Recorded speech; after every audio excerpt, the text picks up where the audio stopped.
राधे राधे महाराज जी। महाराज जी, मनुष्य को प्रशंसा या निंदा में कैसा स्वभाव रखना चाहिए? सम मान निरादर आदर ही।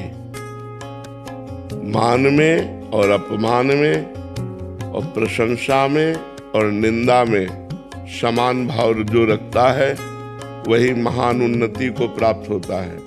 प्रशंसा में जो फूल जाता है और निंदा में जो दुखी हो जाता है वो साधारण मनुष्य है। जो प्रसन्नता निंदा में भी और सम्मान प्रशंसा में भी, एक प्रसन्नता भगवान की दिखता है। भगवान की इच्छा है प्रशंसा हो रही, भगवान की इच्छा है निंदा हो रही।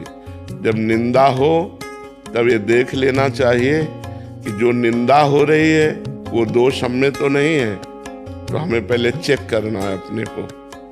अब अगर उत्तर आया अंदर से नहीं तो हमें प्रसन्न रहना चाहिए, वो उसका स्वभाव है। भगवत प्रेरित निंदा कर रहा है, अब हमारी कोई प्रशंसा कर रहा है तो हमें देखना चाहिए कि हम में कोई सद्गुण नहीं था।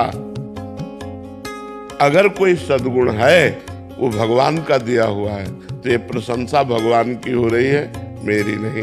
प्रशंसा स्वीकार करने से अभिमान पुष्ट होता है, इसलिए प्रशंसा स्वीकार न करे।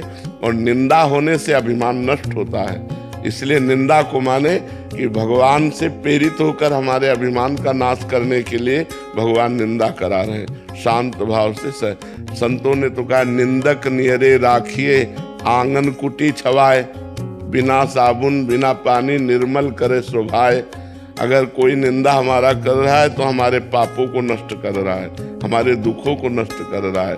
इसलिए पहली बात तो समान भाव रखे, और दूसरी बात यह प्रशंसा भगवान की और निंदा अपने अभिमान को नष्ट करने के लिए स्वीकार करे, तो बहुत अच्छा लाभ प्राप्त होता है और भगवान की कृपा से वो अच्छा आध्यात्मिक आदमी बन जाता है।